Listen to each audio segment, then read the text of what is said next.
sandals and shorts, and surf and scuba and sand and sailing and soccer. San Diego, California.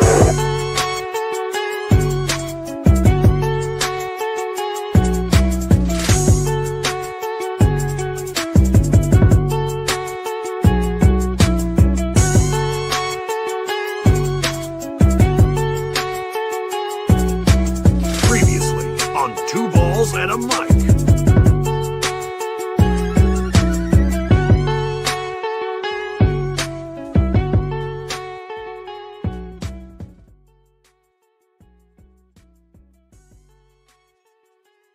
Season's greetings and welcome to Two Balls and a Mic, 274 episodes in a row. I told you, I told you, hey, you should smile more. And you greet me with that. Season's greetings here on a Monday.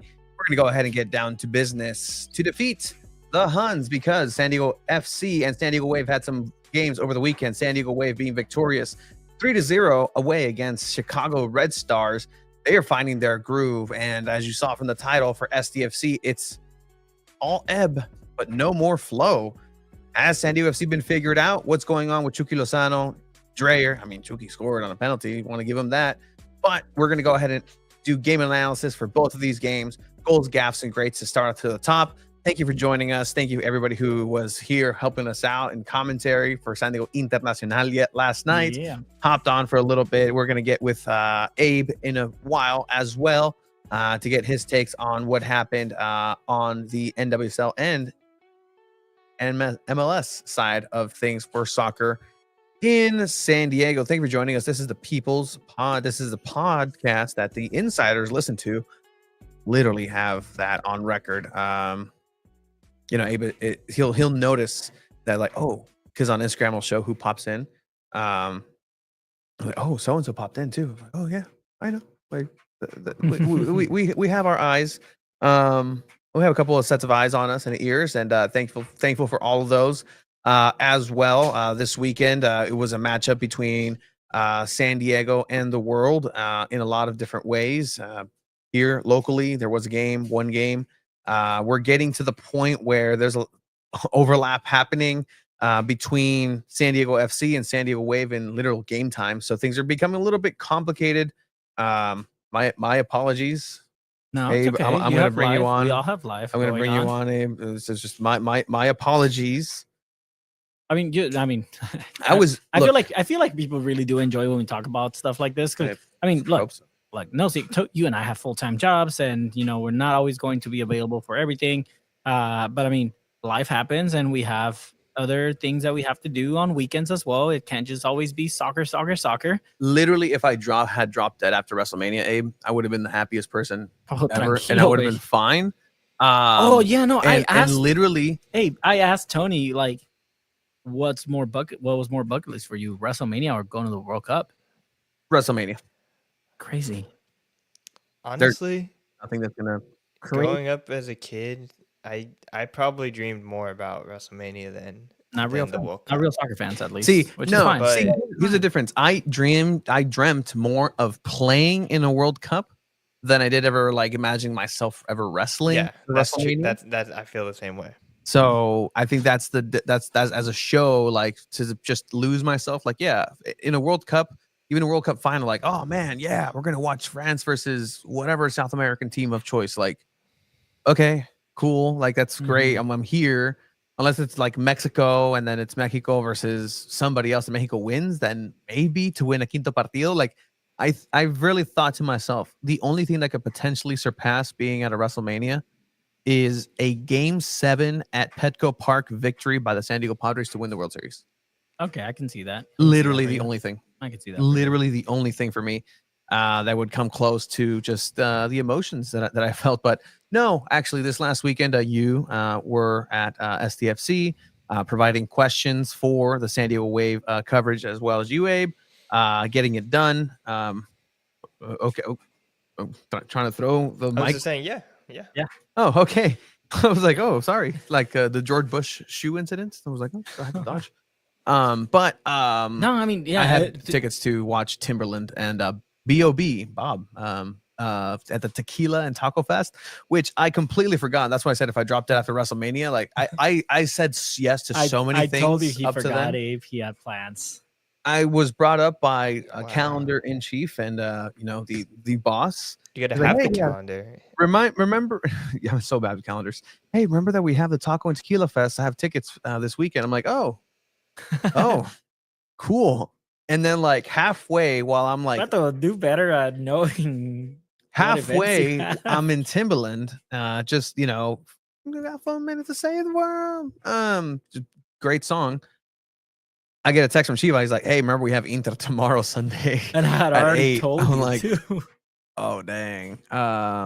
Good time. It's good work had by all. But season's greetings to everybody who was out there. And I think it's we're getting a little bit of a groove in the way that we're presenting things. Thank you for those who are coming in at the beginning. I think everybody's kind of taking it in how we're gonna handle Mondays on Two Balls and a Mic on Sunday Football Football in terms of what gets priority, right? And look, at the end of the day, look, we have 2 great teams in the city of San Diego that are representing San Diego and doing their darndest. One was a little bit more successful. Not a little bit, they were very much successful in their pursuit of a victory away in Chicago. So we can get on that.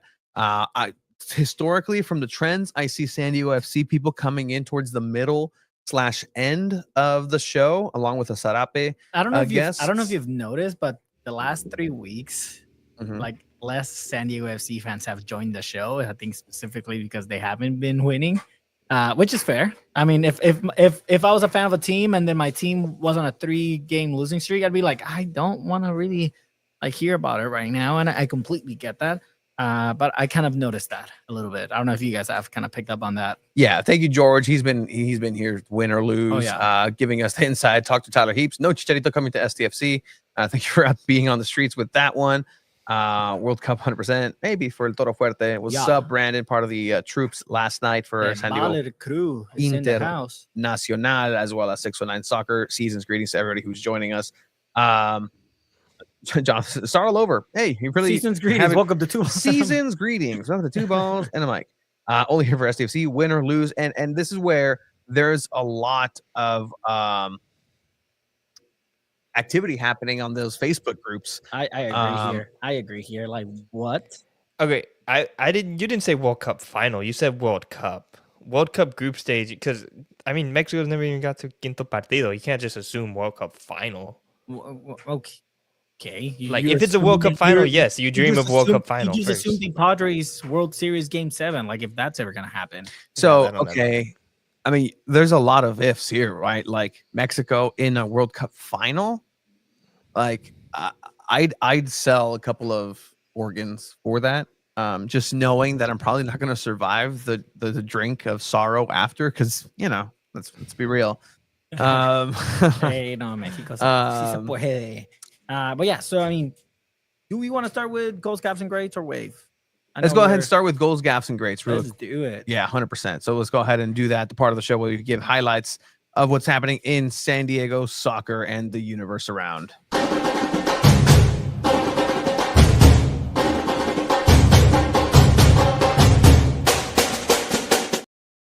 All right, 100%. Let's get this rolling because there is a lot of talk, and I already see it right here. People calling Dreyer overrated. I've seen Chucky being called overrated. What I'm trying to say is that there's a lot of activity with the lack of results for SDFC. There's a lot of people who are coming out and really starting to analyze, fans of the team themselves, where the holes are for the squad. But let's just go ahead and give flowers to San Diego players across the universe, because this happened over this last weekend.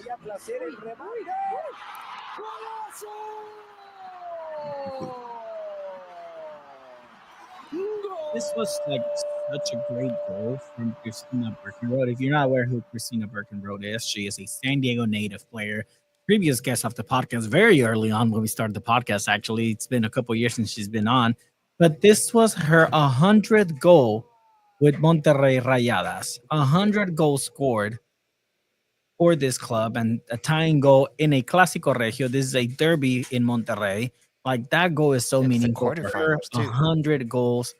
And it's a volley. That's not easy to do as well. It's not. Like, it's Christina Birkenroad. You win the goal of the week for San Diego FC yet again. So we're getting through these because we're going to go ahead and get to the coverage that you need and deserve for both San Diego Wave and San Diego FC. With that, we're switching gears to the gaff of...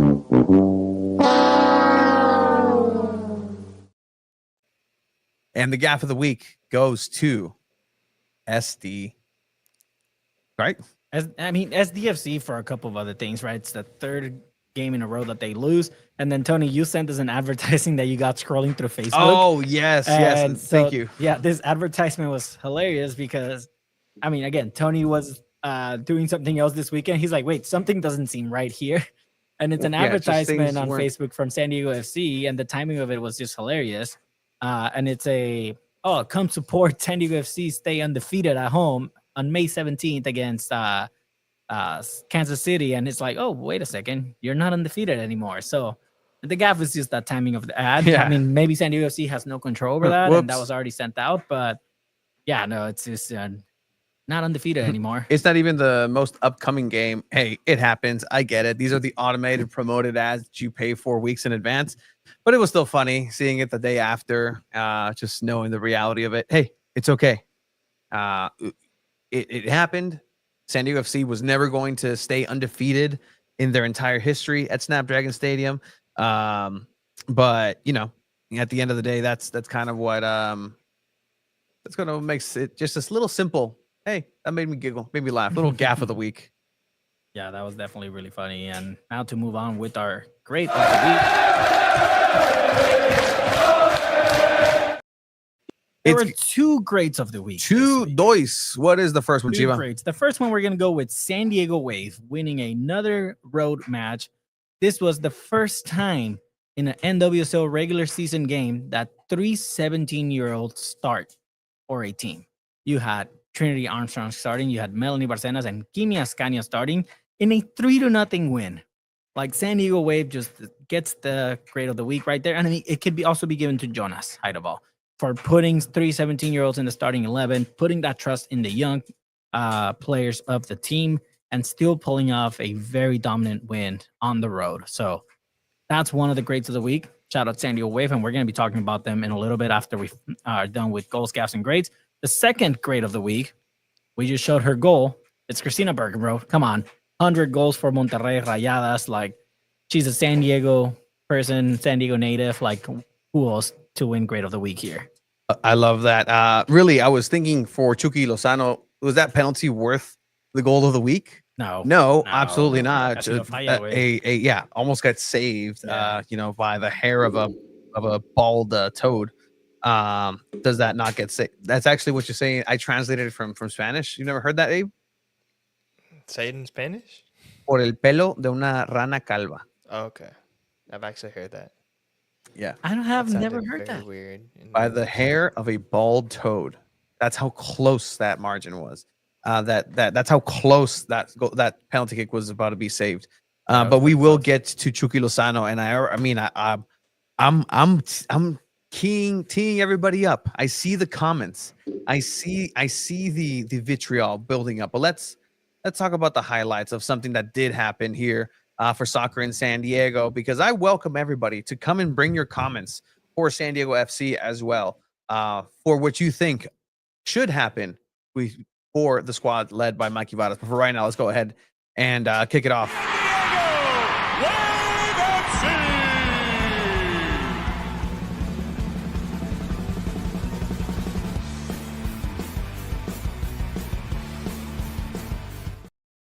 San Diego Wave FC go on the road to Chicago and in pretty convincing fashion, essentially dominate and stomp all over Chicago Red Stars. And here, the lineup here, as you can see, provided by the Ion crew. You have, typical Caitlin Sheridan in the back, Pearl Maroney. You got Trinity Armstrong, still a very young center back pairing, along with Kennedy Wesley and Hannah Lundqvist, center midfielders, Savannah McCaskill, Ken Zadali, the French international player who's really revolutionized this entire midfield and this whole team. Gia Corley, who has done the same. Sometimes she comes in, she comes out, but she's very special when she does do her thing on the field in that final third. And then you have a starting Melanie Barcenas as well. I believe it's her first start of the year. Started last week, Abe? Yeah. First, okay, cool. Second start. I think Kimi Ascanio's first start. Kimi Ascanio's the first start, and then Cascarino as well. You know, somebody gave us a shout out for leaving the French questions and the French answers because we have listeners and people who view all the interviews over in France. Yeah, follow Cascarino. It's something Abe and I talked about, and he brought it up saying, "Hell, like whenever we do have the French players and maybe we should have translations from their English answers with French subtitles as well, because that would get a lot of interaction." And I agree, and we'll definitely start doing that. But yeah, I mean, just overall thoughts on the starting 11, right? It's like a historic lineup with 3 17-year-olds. It took a while, maybe not as fast as some people thought it would be, but Trinity Armstrong is just solidifying herself as a starting center back now, Abe. Yeah, definitely. I thought it would take a little bit longer, but she's definitely come to her own. She's very comfortable. She's super comfortable with the ball at her feet, and honestly, like, takes over a spot that you thought Krista McNabb kind of like deserved just because she's been with the team for so long. But like Trinity Armstrong, you can't not start her at this point. She's that good. She's so good on her positioning as well. And again, she's 17. She's going to make mistakes and she's going to let something slide, but she's still very good at her positioning, knowing when to dive in, knowing where to go. She's not scared of the ball. It's probably way too early to give this shout. And I hate when people do comparisons like that. And that happens in Mexico all the time. Oh, is this the next Naomi Girma? Es el siguiente Chicharito, es el siguiente this. I don't want to say that, but I mean, 17 years old, getting starting reps now, like this is just leading for very positive things in the future for her career. Something very early on, at least, too, is that you have the confidence of a Kaylin Sheridan in the back, right? You have a veteran goalkeeper who had a couple of good interventions here to start the first half against Chicago, and these aren't easy saves, right? Like these are saves that can get rebounded, but she's able to just quell and just stop any sort of offense that the Chicago Red Stars were offering in the beginning, because you do have a young center back pairing. They are going to need time to adjust to the game speed, to who they're facing, and that's the danger of having a very young squad. But you know, they're figuring things out here. You see San Diego Wave starting to get some offense of their own. Gia Corley is, you know, somebody you have to pay attention to and command respect now going down the middle of the field. And you see here Savannah McCaskill, Migaya. She's really coming into a different gear than we've seen her play. This is the first time I see her enjoying her time at San Diego Wave for sure, especially in the midfield. Abe, have you noticed anything different else in that midfield as you see the first goal here by Hanna Lundqvist? This could have been a shot for goal of the week too, by the way. Yeah, I think it's Savannah McCaskill was enjoying her time last season. It was just, I think there was a big disconnect with everybody on the team, like from a communication standpoint and also just like from a coaching standpoint. I mean, you had 3 different coaches, you have different ideas, different stuff. I think McCaskill was moved from like being kind of an attacking player, then they like pushed her back and then they kind of put her back. So like it's got to be like tough for her, especially that was her first year with the team. And now like being able to like relax and just sit back in that 6 role while you have like stars like Kenza Dali and Gia Corley in front of you, it makes everything easier, and it does look like she's just enjoying being able to like move the ball with ease alongside these players. Yeah, no, I definitely agree. And I mean, again, you got to remember you're facing a like world-class goalkeeper in the leagues and here. I mean, although Chicago Stars is dead last in the table right now, you're still kind of playing against a top goalkeeper in the world, right? But I mean, they go at halftime. It's 1-0. You're pretty confident about where things are at. I mean, you're getting a lot of shots on target against, like Kaylin Sheridan just had a great game as well. And then, you know, you come into the second half with a 1-0 lead, and it's just about keeping that momentum. We've heard Jonas Eidevall talk about playing a full 90-minute game. Like they played a good first half or a good second half, but they haven't played a full 90. We saw it last weekend. Can they repeat that? And I feel like they did. Yeah, and really, it's really the tale of soccer in San Diego is the sustainability aspect, right? Can they get that full game, 2 halves? Can they win not just the second half, the last 15 minutes? Can they win the entire 90? And this was a display once again where, you know, it's difficult to go on the road. You don't have trainings to really check back in and you know, do anything that's really building on the style. You just kind of have to learn on the fly. We've learned that from, you know, times with San Diego Wave, San Diego Loyal, just the amount of grueling travel that has to go into these games. And kudos to what's being implemented, and it's been working because here at home they're working very hard on those details, and you can tell Jonas Eidevall is just having this team play like a team throughout. They trust each other. Everybody is there defending. The work rate of Cascarino and Maria Sanchez is phenomenal. Something that you really have to appreciate because they're the first defenders. If they lose the ball, they're there to either foul or get the ball back. But again, once again, you saw Kaylin Sheridan just be in the right place at the right time. Great positioning there at all times. Another intervention here is actually my favorite save of the day from her. Closes the angles perfectly. This, by all means, should have been a goal. A great pass that goes past a couple of defenders right there. Ball watching, opens the space up for themselves, but Kaylin's able to get back up. One of the goals, Alyssa Nair doesn't do that as smoothly or as quickly. Boom, in one motion, she's already back up and back to defend her goal. That's a very underrated save there by Kaylin Sheridan. And then the magic happens, Abe. You start seeing really just the unloading of stamina by San Diego Wave. Yeah, and this is like something I don't think any of us kind of expected with the Wave this year. Just like 80th minute, still trying to like pour it on. You think maybe they like relax, and especially with like you don't really have like the teenage substitutes that come on and are these firecrackers, but Leon came on as a substitute and looked really good, was able to play in the cold really well, and then Maria Sanchez as well. Just like they're very comfortable as these like veteran players, being able to just come in as substitutes and bring a little bit extra. Yeah, and I mean, Wave is doing what they're supposed to be doing. The goal scorers are scoring. People are getting into important positions and taking advantage of the opportunities. And given this could have clearly been just a 1-0, you win, you have a good match, and that's it. But they found themselves on the fortunate side of things, looking at the spaces that Chicago at this point was giving you. Tired legs cross. You throw in a couple of elements, fresh legs, and just that play style throughout is really well done here. Great goal that also could have won goal of the week just because of the flick. That was my favorite, honestly. Intentional flick. It's such a good finish, and I mean, she was tired already by this point. She was about to literally come out. I think she comes out after this play.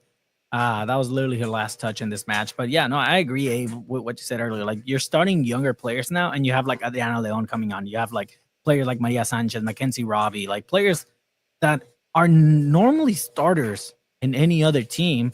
And right now you're seeing that difference and that experience finish out the game. So I think Jonas Eidevall is just building this team and setting them up for success. And I think he's kind of found a secret to success so far. Let's see how long that lasts. I mean, they did play Chicago Stars, who's probably one of the worst teams in the NWSL this season so far.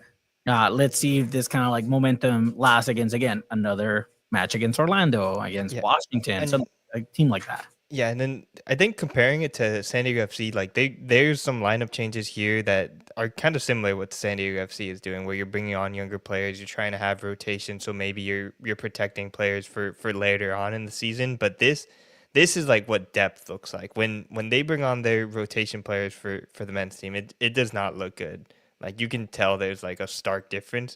But at least here, I think, come the end of the season, we're gonna like see mixes of maybe a Leon's playing really well, so she'll get the start, or maybe Escanio earns the starter. Sanchez is playing a little bit better than Barcenas. So this is like, I think, shaping up to be like true competition and be something that could look really good in the playoffs, because you're having teams these players that are going to be trying and performing to try and earn that starting position. Throwing a Chiamaka in there. I forgot about Chiamaka. I genuinely think that Jonas is putting players that are just playing better during the week at training, and he's giving them that chance to start. I think Nobi is just outshining everyone at training the last couple of weeks, and he's like, all right, you're going to start because you're putting in that work, and I'm seeing it. Same thing with Ascanio. They're so naturally gifted at the sport that when they get to age 22, 23, they're going to be world-class talents. Yeah, I like what 609 Soccer is. Again, we're comparing a lot of things, right, between the two institutions that I mean, it's soccer. It's professional soccer. I think it's fair to compare these. 100%. Wave using the depth against the bottom of the table teams instead of the contenders. Ain't that something? I think we know a team that's doing that just the other way, and it's not paying dividends at all. people I know are waiting. It's just don't worry, chomping at the bit. You will get your chance at Mikey Vadas and tell us exactly what you think in a bit. But also, but yes, for this game, I mean, again, to give people context of kind of like what we deal with on a weekend, right? This is probably one of the first times, if not the second time, that there's schedule conflicts. Both teams played at 4:30 p.m. Pacific Standard Time, and there's just no way that we were going to be able to do a post-match conference for Wave while being at SDFC. At least trying to give the respect to San Diego FC, like we're here, we're present, we're gonna focus on you. So we text over some questions for the post-match, and it worked out. Those questions were asked, they were answered, and if we want to hear about Jonas a little bit, you can definitely check out our YouTube channels. All those post-match conferences are always posted on our YouTube channel. Check out our website, sandiego.futbol as well. But Tony, if we want to hear a little bit from Aideval. Yeah, 100%. Also, just want to throw it out there that San Diego.Futbol is the home of everything that San Diego.Futbol's very own editor-in-chief, Abe Cepeda, and Chiva Alejandro Villaseñor is writing will be at. You can find that at the website, sandiego.futbol, as well as all of these interviews. Something else that was complimented from the work of San Diego.Futbol is that we put the questions up as well. Like it's part of it. Brings context, right? The teams on their social medias, they'll usually put just the answers. But again, it's giving context to what's being asked and how it's being asked. I know you guys also got shouted out for SDFC's in-person press conference because of just pointing out the soccer logistics of things. So we got shouted out, Abe. Good job. High five. Virtual high five, Abe. Ready? 1, 2, 3. Don't question it. Woo. Just high five. It's on where did I find it? The SDFC one was on the comment section, and then the other one was on X. Just giving kudos. Anyways, Waffle for here. Check it out. San Diego.Futbol. Waffle. And from my dog's name. Football, Jonas, how important is it to get back-to-back wins, especially on the road, like you was saying in this league, which is so difficult? I mean, every game is important in the league, and it's the focus to go game by game. So every time we get 3 points, we're happy. And do you feel like this was another successful full 90-minute performance that you saw from the team, or are there still pieces that you're hoping to obviously improve on? Wait, another? There's always things we need to improve, and I think today there was a little bit external factors that made it a little bit more difficult. Like it was not the easiest pitch to play our style of football on, and that required us to have patience and be really good at the things that we're trying to do. And I think the players were really resilient and they kept calm and composed, which was really important. And we had a defending mentality that I'm really proud of. We really set out to keep a clean sheet. That was a big goal for us coming into playing this game here, and you can see the players were working really hard to do that. So that part was good, but there is plenty of things we can improve on as well. Yeah, you mentioned the importance of getting a clean sheet. You know, why? Like, what does that say about the defense here? Why was that such an important goal for you, especially coming into this game after the games you've had? I mean, we know it's a tight league, and all margins matters. And when I'm talking about us developing, us growing into this season, it's not only attacking, it's also defending. And it's no secret that we've been giving away a little bit too many cheap penalties, easy situations around the box where we've given away free kicks, and goal scoring opportunities to the opponent. So we're not happy with that. So we worked hard, we improved on that, and today was better. And what led to the decision of putting Kimmy up at the top and playing essentially a full 90 minutes? She's been in good form. She's been in really good form. Trained well, had good games coming on from the bench, and of course, when we play Kimmy as a 9, it changes a little bit the dynamics on how we play, because as always, we want to play to the player's strength. So she does the 9 role a little bit different than our other 9s does, but I think she did very, very well today.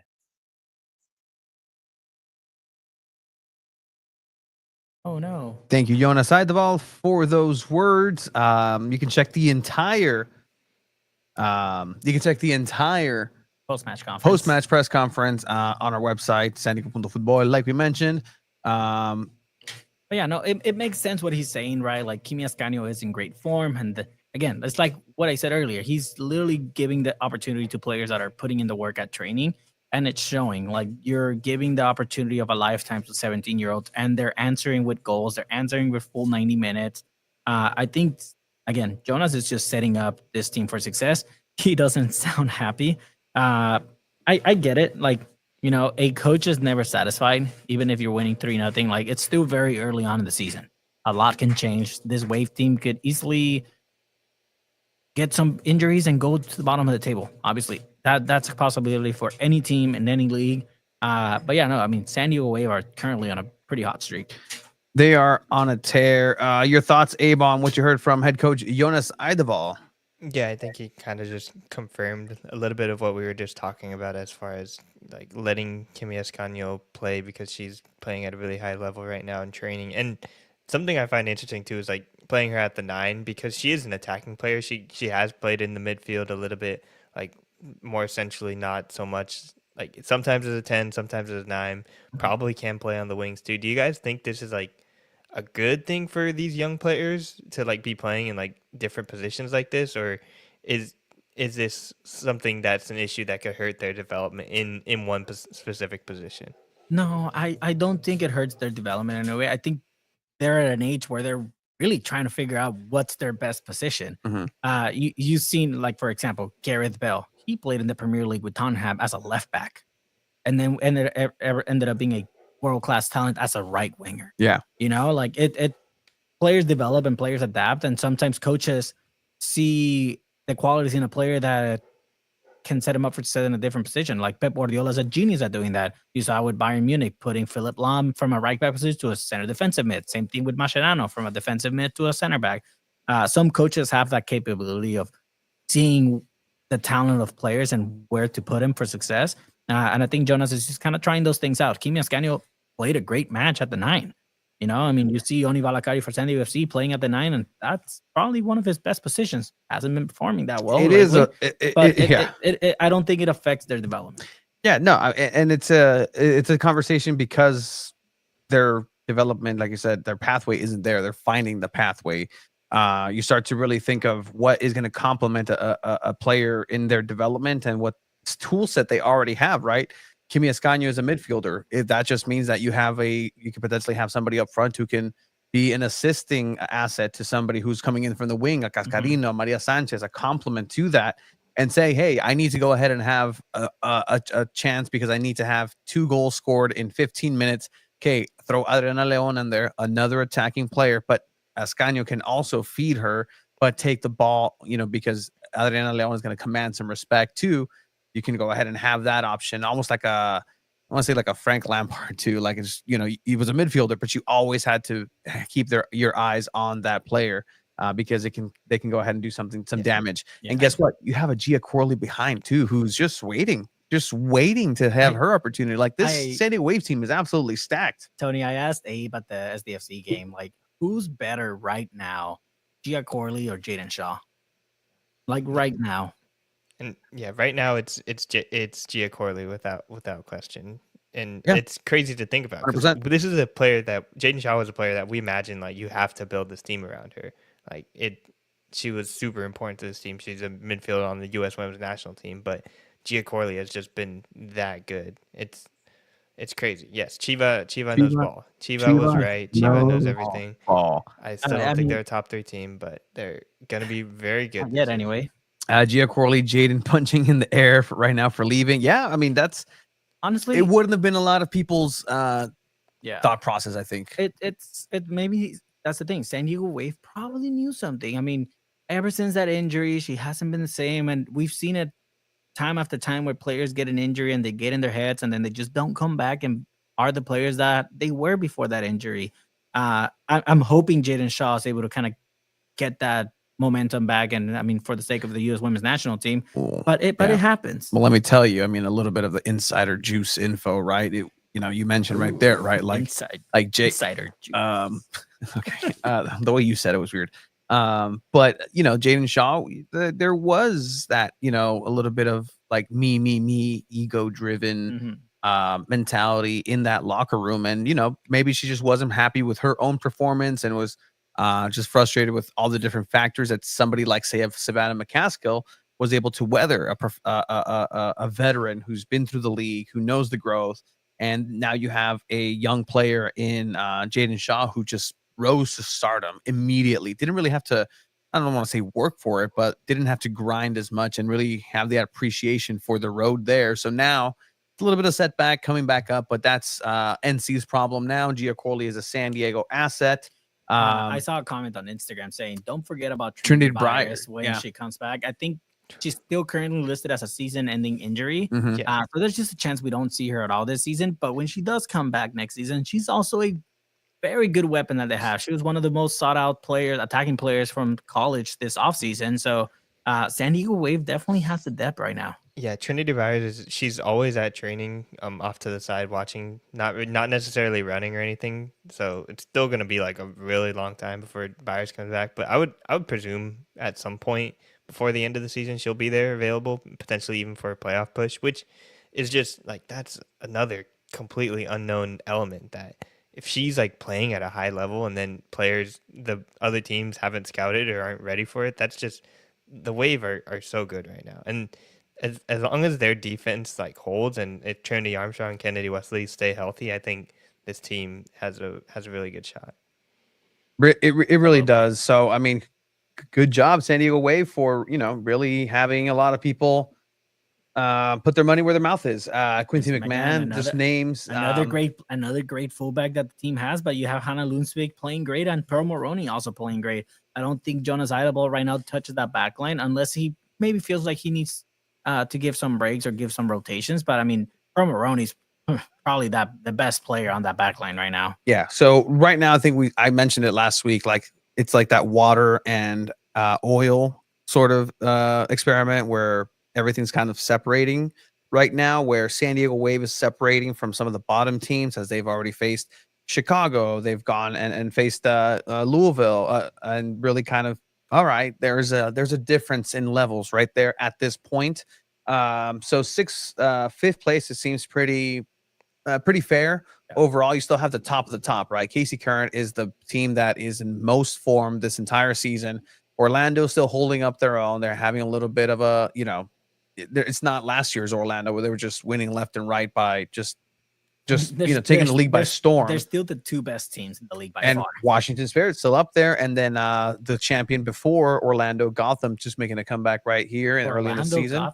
But did I say Orlando Gotham? You said Orlando. Okay, well, Gotham, New York, and then San Diego Wave right there over the Portland Thorns. That's going to be a good matchup there. But you are facing a team that's right below you coming up, and that is Bay FC. Bay FC is coming into San Diego. San Diego, what's up? Sorry, is this the first time that she's coming back? Abby Dahlkemper. She's Abby coming. Dahlkemper? She I returns. think you're right. The return of Abby Dahlkemper. return. At the snap. So by the way, NWSL, get your website together. That is no longer Torero Stadium. No, I want them to keep it. That's their original home. I mean, sure, fine, that's okay. Yeah, no, this upcoming game is going to be a good one for San Diego Wave against Bay FC. You have that Cali on Cali battle, right? And it's at home on Sunday. So I don't know what you guys have in mind for this match. Any predictions you guys want to throw out there? San Diego Wave is on a hot streak right now. I think I'm willing to predict another 2-0 victory. They're, like you said, they're on a hot streak, playing at home. The pitch is looking pretty all right now. It's going to be the day after another game right before, but I still think they're playing at a really good level right now. And Bay FC has been solid, but the Wave offense is just too much right now. I agree, and again, not to move too much forward from that conversation too, but let's not forget that there is a world-class defender coming to San Diego in the form of Daniela Arias as well. So make sure you get on that early because not forgetting solid defender heading to San Diego. So what was your prediction? We have a 3-1 Wave by playback here in the comments. Abe, what was your prediction? 2-0.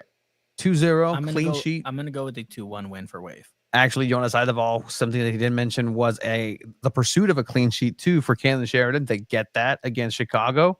So Abe saying a back-to-back clean sheet, 2-1 here in the comments. I have to agree with Cody, 2-1. San Diego Wave victory here back at Snapdragon. We have the same one. That's the first one all season. Yeah. Great. I mean, yeah, I think we all agree. 619 boo. No, it's a realistic one, Yeah. right? I mean, you never know what happens in a match. I mean, AFC is also a very good team, and they can pull off some results. In this league, something we've learned is like anybody can really keep up against anybody unless it's Orlando and Kansas City. So it's definitely going to be a good one to watch. Absolutely. And the comment I saw earlier here, thank you for supporting the show. Thank you for everybody who's tuning into San Diego's #1 podcast, Two Balls and a Mic, #1 soccer podcast. Playback, not that one. You had another comment earlier. Got the notification that the hat has shipped and is on its way. And that is Fantastic. Yeah, there it is. Yeah, don't forget, you can definitely check out the Cantina at San Diego Punto Futbol /Cantina to get your hat now with your San Diego Punto Futbol hat available right now in the black and white and in the very beautiful bright blue color. Where do I? Right here. In the turquoise and white. Oh man, just the immaculate professionalism of the guy that we hired here. By the way, his name is Kyle, and he's very happy to have collaborated with us here at San Diego Punto Futbol. Professional. These are two different. Go back to the other one. 2 different pictures. 2 different days too. Actually, go back to the other hat. Middle name is Joseph Hassel. Yeah. See, 2 different days, 2 different shirts, 2 different. Just a professional. This one's currently sold out right now, but it's going to be back in stock very soon. Sorry, that's the one that Yeah, that's the one Tony has. So 1 of 1, almost. Yeah, definitely check out, support us, get your hat, San Diego Punto Futbol /Cantina. You can get your purchase of your hat. And there was another interesting stat that we saw on Instagram from Sinks42. In 14 matches, the Wave had 12 goals last season. They have 12 now in 6 games. I like that fact. Thank you for chiming in on Instagram. I love that fact. That's a really good one. That is insane. So San Diego Wave really putting the San Diego soccer onus on their back and carrying it forward, representing well. Anything else for San Diego Wave, gentlemen? I think that about covers it. I mean, they're playing great right now, and it's going to be a good one on Sunday at Snapdragon Stadium. We should have media availability coming up this week. Check out San Diego Punto Futbol for all of that sound. Literally, this is your open source for soccer in San Diego. San Diego Punto Futbol. I think that's what we like. This is information for everybody, but get it here first. Oh, you're not wearing your shirt. Oh, he's jealous. No. That hurt him. He's so sad. We didn't coordinate it, by the way. Go put it on. Jim and I never coordinated, but we do wear the same things, same shirt a lot. Abe, let's just coordinate the same outfit every episode moving forward. Just to make him feel bad. I'm actually very down for that. As we have a naked Tony in the green room right now. Oh no. Doing things they're not supposed to be eyes. doing. Oh no, please no, please don't. Oh no, that's all skin. All right. Yeah, that wraps it up for San Diego Wave. Abe, do you agree there? Yeah. All right, it's time to go ahead and move on to San Diego FC. Which one is it? Is it SDFC intro or Here Comes a New Champ? Put the Dragon Ball Z one. Give it to him. Sandal. That one. Here, I got it. I'm back. I got it.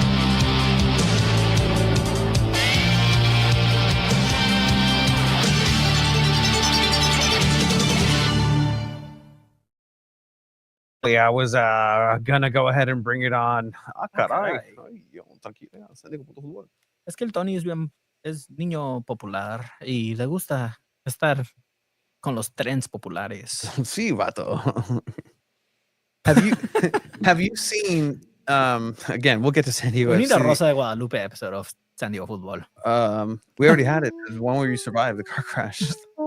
That's not funny. Fuck It's you, not man. It's not funny at all. Um, Why would you say that? because we're here. Imagine if you weren't here and I made that joke. Just show would stop. He would Right? still make that joke. Tony would He still would make still that make joke. that joke. He's that much of a terrible human being. But have you seen the new trend online? Is this little like brain rot animal thing? Ooh, Abe? ee, ah, ooh, ee, ah, ooh. Wow. That's the cat one. I try Okay. not to rot my brain as much lately. Well, no, it's just like this, like AI generated, thus like Italian. Well, you know what I'm talking about, right? I've shown. Cappuccino, pap. That Yeah, one? yeah. Bombardino coccodrillo. My favorite one is tung tung tung tung sahur. It's just I don't know what. Anyway, for San Diego FC, the thing that I couldn't get out of my head is how perfect Bombino's name would lend itself for that, and it's Bambino Bombino. Like that would be the Cappuccino, cappuccino. anyway. Bambino, Yes, Brandon. That's why you're so successful right now. What you're doing with Esteban in the know of all the trends.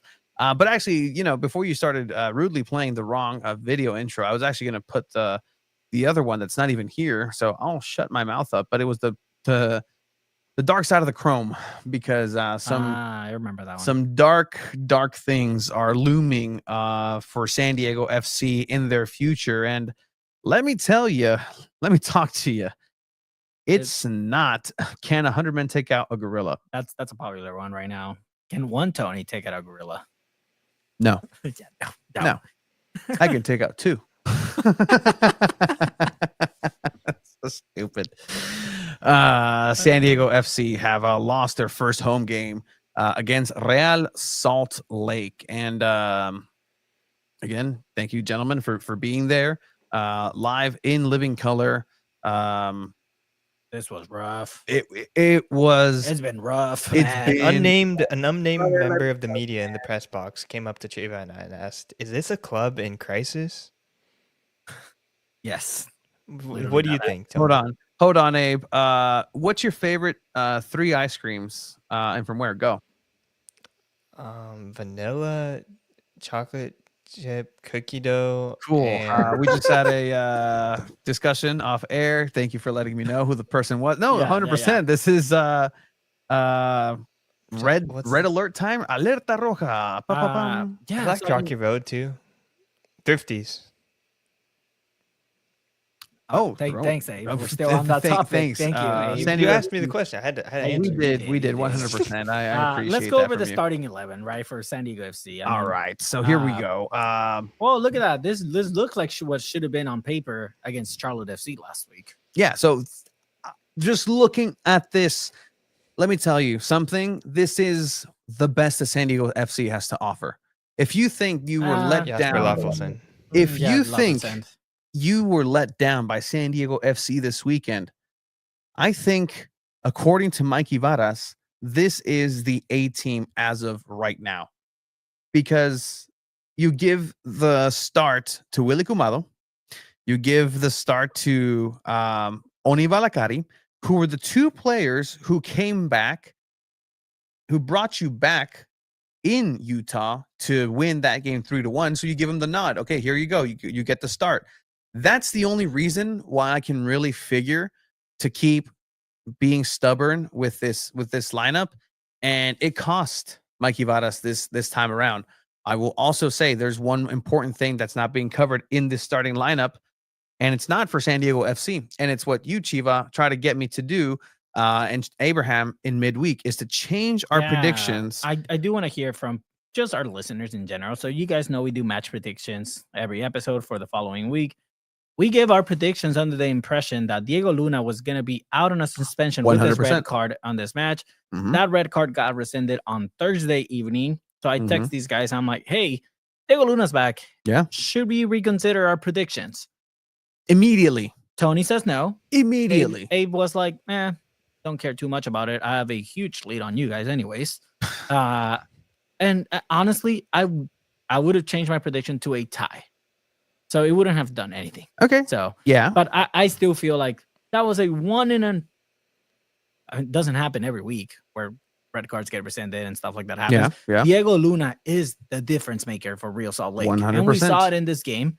So again, with that in mind, So my would reasoning, the chat be okay if we somehow, if that happens in the future again, which probably may not happen, if we change our predictions and we post it and we say it, hey, No. updated predictions for this week. any updates need to happen live on this show, and let me tell you why. I disagree. Because you can clearly tell this is the only out that I'm going to give Mikey Vadas and San Diego FC this weekend. Much like San Diego FC, hey, and us, they also were planning to play a Real Salt Lake that didn't include Diego Luna, and I think that really shows because of how much of a difference maker Diego Luna himself was. They weren't planning. The game plan didn't have Diego Luna when they went out there. I really don't think so. And if they did plan on Diego Luna being there, then you just didn't prepare well enough. The chat's backing you, so I'll respect And it. and look, at the end of the day, Diego Luna cannot be the reason why SDFC is going to just point and say no. We were waving the white flag like no, this is They if did. so. What Well, they won last time when there's a they Diego did? Luna on the But field. here's the thing. Then you're opening it up to say like, well, what stopped Mikey Vadas from saying, oh, in the post match, she told you guys, oh, this game it really changed and it took us out when Yepe got that handball in the box and there was a penalty in that goal. That's his excuse for this week. At what point could he have gone back and said, well, actually, this game was already over when we found out that Diego Luna was going to be in the starting lineup and was going to be back. It doesn't. It shouldn't factor anything. All right, let's get to the starting lineup once again here for San Diego FC because Yeah. people are. I'll respect it. Thank you for everyone in the chat that kind of backed that up and said no. Predictions stay assist. I'll respect that. Thank you. Gracias. But yeah, so I mean, you have the back line there. You have Godoy, Yepe, and Luca Torre, who need to be the must starters every single week. Mhm. I don't care who you're playing. If they're healthy and available, they need to start. You have Anders Dreyer, who as of now is on fraud alert. You have Oni Valakari at the striker position and Chucky Lozano at the left wing position. Again, on paper, like you said, Tony, this is probably as good as it gets. I will still agree with Abe here that Lovelton is a better right back option for San Diego FC than Willie Camado. Is that true? Is that what you believe, Abe? Yeah, I think he has more MLS experience and it looks a lot more comfortable out there and just in general makes better passes. I think Willie Camado at times definitely looked a bit flustered out there and he's good as a substitute. I think when he's come on as a substitute, he has a little bit more speed than Jasper Loffelson. So I like him as a substitute, but Loffelson should be starting these games. I see some people in the chat saying Negri should be starting over Bombino. I will say I still think Bombino is the best option at left back. This dude can ball. He's still young, but he's really good. He's good on the ball. He doesn't really make those mistakes. I think he's faster than Negri, which is very important to have at the left back position, especially with Chucky not tracking back as much. So I still like Bombino. He's coming back from injury. I think he had a pretty good game. I don't think he really cost the team too much. And again, I really like him. There's a reason they brought him over. But yeah, I Negri still hasn't like kind of convinced me that he's the solid starting type. I don't think that was his role necessarily because he just doesn't fit the scheme of Right to Dream. Like Yeah, I don't think he does either. He just doesn't. It's a square peg in a round hole. Like he worked for the time being, right? And if that was the case of like, okay, let's put the difference makers last time that made the difference in Utah, Franco Negri scored against Utah. And yeah, that's true. But I also think that Willie Camado makes a bigger impact coming off the bench because he's so fast. He's good at crosses. He's sometimes really good on the attacking end. That I think when he comes in and some of the attacking players are already a little more tired, that's when you can see kind of like Willie Camado shining. I think he's still very young, so he still has struggling and adapting. Again, he is a Right to Dream graduate, right? Like he's used to that style, which I can see why Mikey Vadas would prefer him over Lovelson. They also just brought that young right back from San Jose Earthquake, so maybe he could potentially start seeing some starting reps in the future. It's no secret that Mikey Vadas likes the youngsters as well. And before, again, we roll with the highlights too. So my original point was like, this team on paper that you're seeing right now, okay, switch Lofelson for Camado, sure. Negri, Bombino, I think people are agreeing Bombino. You're telling me the only difference with this team not getting handled, which they did, handled by Real Salt Lake is Marcus Vartson? Because if that's the case, then you're depending way too much on one person, on one player, because your entire offense just isn't clicking. The offense of this team is nowhere to be found. Here's the thing, right? In previous games, San Diego FC was scoring goals with Varson or without Varson. They were scoring goals, and from what we've learned from other people in media world and MLS is that the defense doesn't really come down to matter as much as long as you're scoring a lot of goals, right? Right now, you're seeing San Diego FC just struggling on the attacking end, and you're still going to make those mistakes with the right to dream style. You saw Willy Camaro give a giveaway. Diego Luna takes advantage, and he scores a goal. We're going to go over those highlights and show that.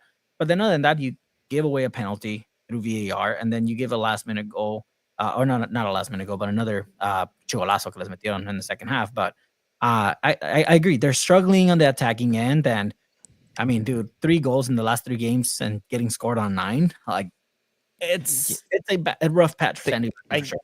Yeah, like we start with the lineup always, but unlike last game, SDFC didn't lose this game because of their lineup. They lost because of the right to dream style. This is how they want to play. I told everybody this is how they're going to play. We're going to stick to this. We're going to die with this. And MLS said, okay, we're going to trust you on that. We'll let you play that way. We're just going to worry about the center of the pitch. You're not going to send any long balls anyways, so we'll just worry about this. And it has worked very well for Salt Lake and for these other teams that have scored 3 goals against you. They just don't really respect the style anymore or are fearful of your attacking players. So it's things like this I think are going to happen unless they make like true adjustments to this style or to the way they play, because everybody knows exactly what's going to happen. And if they make the perfect passes, it's still going to take like a lot from Andres Dreyer and Chucky Lozano to make great goals. Here's the thing, right? You're an MLS club. You see an expansion team. You're like, oh, okay, they're an expansion team. We already seen expansion teams before. And then they start off hot. They start playing this brand new style that no one's seen in MLS. And they start winning games and they're almost top of the table. And then teams start saying, okay, let's study this style. What do they say do? They play it down the middle. They don't really give clear out the ball. They try to force it down the side or the middle. We can catch them off this mistake, or we can just wait on it a little bit, and which is also what Charlie did last week. And we're gonna catch him on the mistake and take advantage of that. And I think some of these teams are figuring that out. Just to look at this point here of 15 shots, not attacking. The quality's not there in the finishes. Well, they're generating something, right? Something's being generated, but it's not of any worth, right? You can dominate the whole game. You can keep the ball the entire match, but you're going to lose. So, okay, you win that. They did start, admittedly, very well in the first half. And that's where San Diego FC has really done well here at home. They're using this as a fortress. They come in and really start playing the right to dream style, right? Abe, you just said it. They are going to come in and then they're going to try to dictate the pace. They're going to try to control the ball, control every aspect, and then also play fast and furious. Something that they've been successful at is coming out the gate early here at home at Snapdragon, scoring quickly and scoring in bunches. And so that's why you saw just a flurry of attack in the first half. One of them, again, a great pass through the back and a mistake adding the pressure here.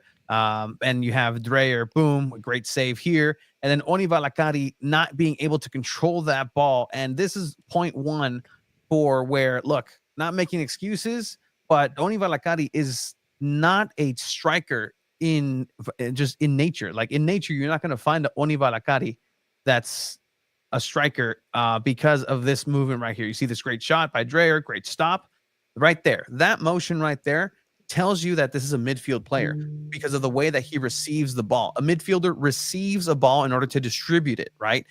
An attacking player has that killer instinct where the first instinct is to try to get a shot off. And I guarantee, had this been Marcus Vartson, yeah, he would have maybe tried to control it a little neater, or maybe that's a volley, or that's some sort of effort right there. But it's not the first, it's not the only time he actually did that in game. Valakari is try to control the ball, try to get a hold of it. He's a very tall, long player, and so he needs to kind of make his own space. Yeah. But in that role, the 9 role, you really can't have that space at all times. You have to make things happen in a quick succession and have that killer instinct. You know what? Poke it with a toe and see what happens. That's a chance where I look at, I'm like, a true striker would have maybe got a shot off immediately or just had a better control of the ball. Because usually passes and midfielders go to you. This is just a quick ricochet that you're not necessarily expecting. Here's what I need from Mikey Varas, right? He told us earlier this season. I mean, keep in mind, we're 10 weeks into the season already. He told us earlier this season that players need to make an impact on the field to be starters. You need to be at a good to elite level to stay as a starter. Oni Balakari was reaching that level, and over the last 3-4 weeks, he hasn't been there. He hasn't done that at all. You're still playing him at the striker role, and it's just not working out right now. You need to change something. We see Diego Luna's goal right here, and this is when I texted you guys. I was like, man, Diego Luna, the difference maker. Like, this guy's that good. And again, this was a giveaway from Willy Comado.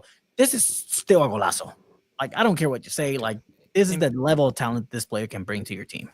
This guy is going to be on the national team for years to come. Like, making shots like that in between two defenders is nuts. Like, CJ Dos Santos can't do anything about that. That was an unreal shot there. And also, real quick, something that we forgot to mention, the Real Salt Lake goalkeeper almost murdered his own player. I don't know if you saw this replay, Tony, or if you, I did. If you follow Alo on the field, our photographer Manny, he had some pretty good shots of it, and it looked like really bad.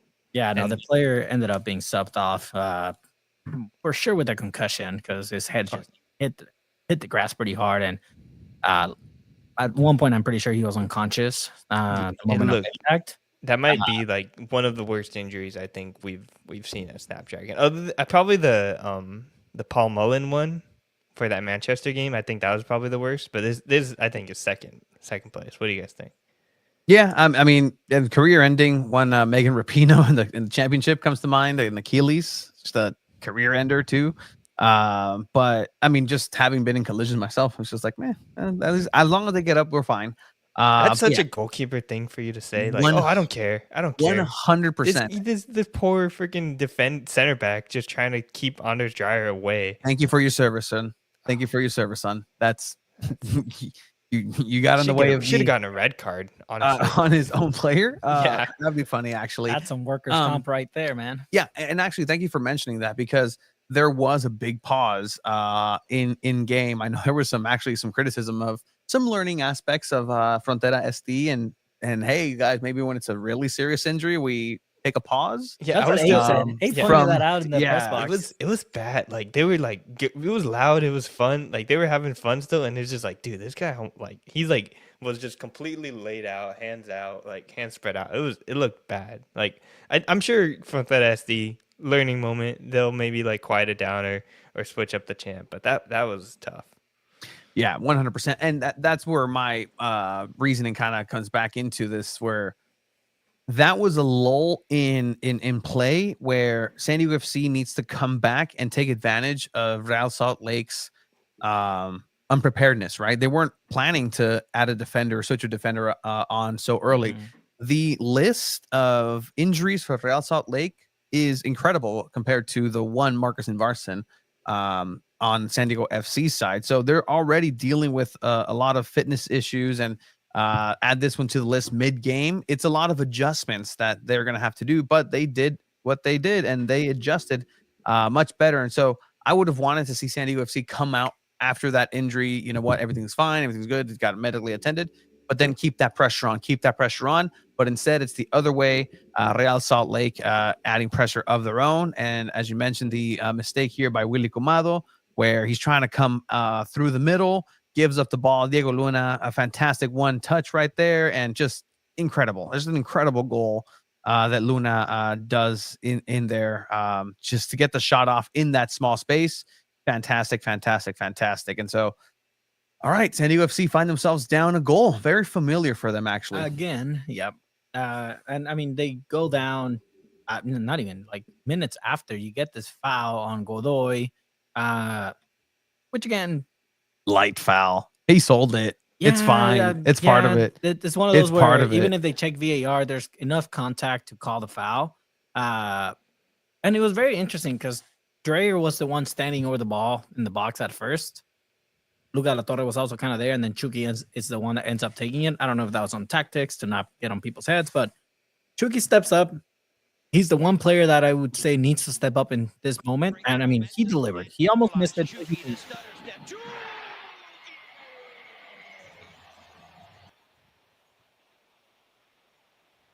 Lozano ties it up right before the halftime. And again, this is why we'll show Mikey Vadas later post match, but he did say, like, if we play like we played that first half, we probably would have like tied or gotten some points. I don't think they played that well on that first. They didn't. Half. That's like he was saying that, but like they weren't like stringing together great passes or looking like creating super tough threats. I think like probably the biggest chance was when like the goalkeeper got taken out. Anders Dreyer maybe could have gotten like a piece of that and then been 1-on-1, but there was not a lot of good chances there.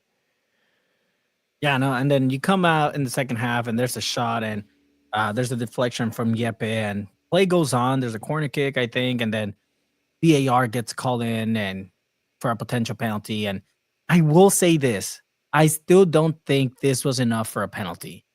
Like, again, Mikey Vadas talks about it post-match, but like, at what point, like, what is the rule? Like, the rule is so weird. It's up for interpretation. Like, Yepe doesn't have his arm out like this. He doesn't have it like this. He literally has it like this. Like, at this point, I gotta agree. Like, what does a defender need to do to not get called a penalty when it's a handball? What's the word? It has to be a natural position, or you can't put your arms in an unnatural position. When a ball is coming at your face, is that, do you naturally just try and cover your face? I think that's fair, right? And then I think Casey Stoney told us this too. Like, it's super unnatural to like keep your hands behind your back as well. Like, no one naturally does that. So there does probably need to be a little bit more like guidance from like referees and FIFA in general about like this handball rule. But like it is still just like the safest call to just, if it is the hands, they just call it. Obviously it's not intentional, but I think I've seen it going both ways for the past couple of years. As far I think as, it's like, his any sort of thing in the hand, they just call so it. Weird. Yeah, I thought it hit him in the hand. They showed more angles, but I thought it caught him in the hand for sure.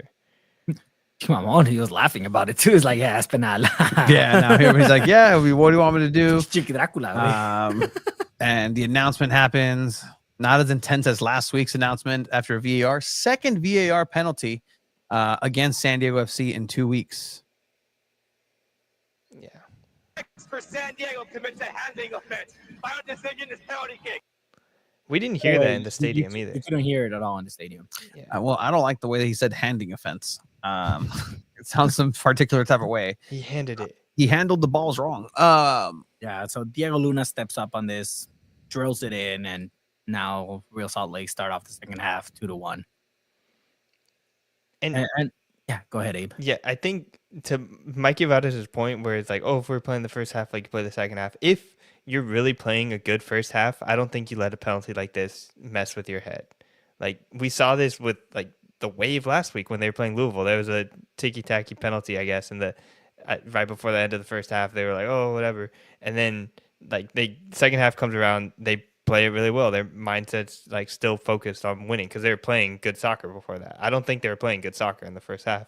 So in the second half, Real Salt Lake, they get a little bit extra motivation now, and they just completely running all over San Diego FC. This is like the worst half of soccer I think they've played. There's been a worst first half of soccer for SDFC, and I think now it's the worst second half of soccer of SDFC. Maybe looking into a worst entire game for SDFC looming. Will things get worse before they get better? Going back to a comment that I saw earlier from SoCal Footy Live. Thank you for everybody who's joining here on San Diego Punto Futbol's #1 soccer podcast, 2 balls and a mic. Where'd it go? It's about the figuring things out. Where'd it go? I have it here. Don't worry. You can find it, Chiba, too, if you can help. If not, sorry. Here it is. I was No, just you're gonna good. say that this is probably Jepp's worst game. Yeah. It's when your best players play their worst games, it's never going to be a good thing. But do you guys think SDFC has fully been figured out their style of play? No way. They're playing the 101 right to dream playing style right now. They need to continue and progress towards a 201 or a 301, just a higher understanding of the style. And this is where the big question comes in. They were doing it. What happened? And I think the question that people are now starting to turn over is like, we're not seeing a lot of production from Dreyer. We're not seeing the production that we were promised by Chucky. We don't have, I guess, a Marcus Invarsson, a true 9 striker, but you got his backup that's been playing backup at FC Northland before he came to San Diego in Milan Iloski. So why not play him? Was he really not ready? What was he doing over there? But all of those things considered, a lot of people were trying to pinpoint this blame on the feeding of Chucky too much. Round square peg in a round hole, trying to force Chucky into this style of play. Is Chucky the one that's throwing off San Diego FC? Do you guys feel? I don't think it's Chucky throwing it off. I think it's just them needing to adapt their style a little bit, which are going to be so hesitant and so against. I think a good soccer team really does adapt things to whoever they're playing, especially if it's your first year. And they're so adamant about staying on true to our style. We don't care who we play. We focus on our style and our game. No, you have to play that you're going to face one of the best players in the league, Diego Luna. Even when you found out that his red card got rescinded, hey guys, change of plans. Diego Luna's playing this game. This is what we're going to do now. And San Diego FC is not going to do that ever. They're not going to, and they're going to die by this right to dream style.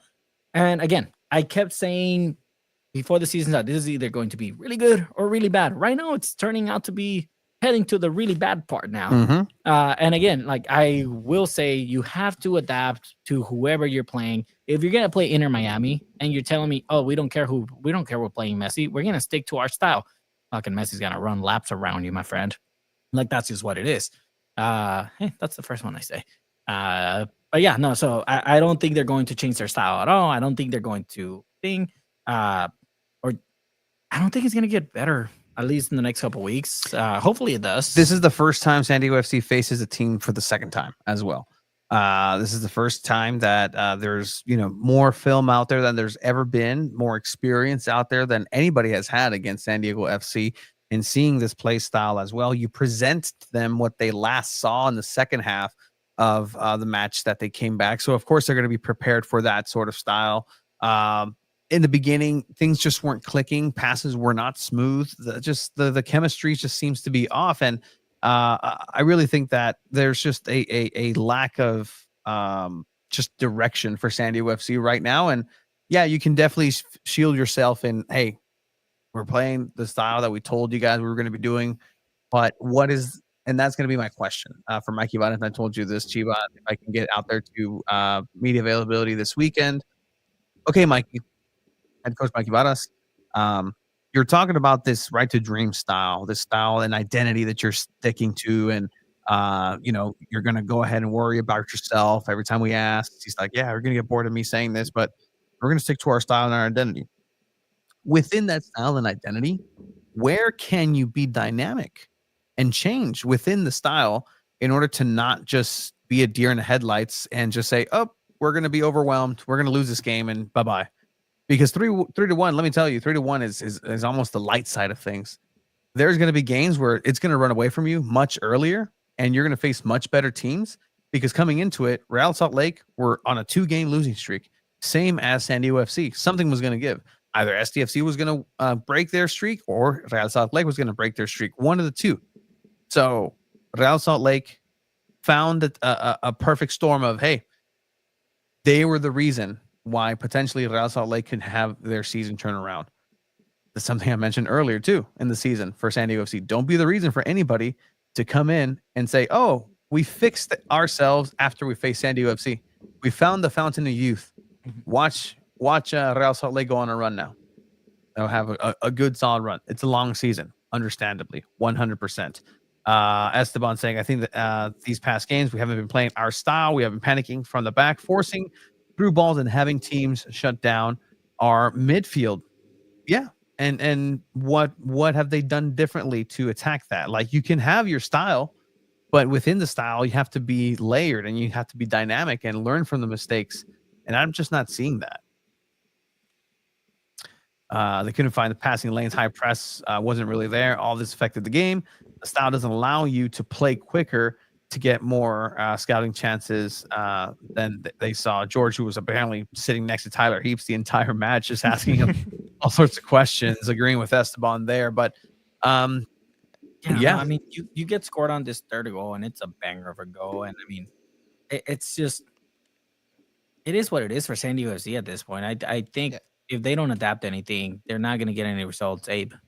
Yeah, I think just real quick to the Chucky point, they were drifting a little bit more left this game than I think in games past, but when you have all the and even Andre Dreyer was trying to force something up there, getting open on that side, and was getting a little frustrated. I think a lot of people saw him get frustrated. So I think with time, this kind of chemistry does develop between a Chucky Lozano and an Andre Dreyer.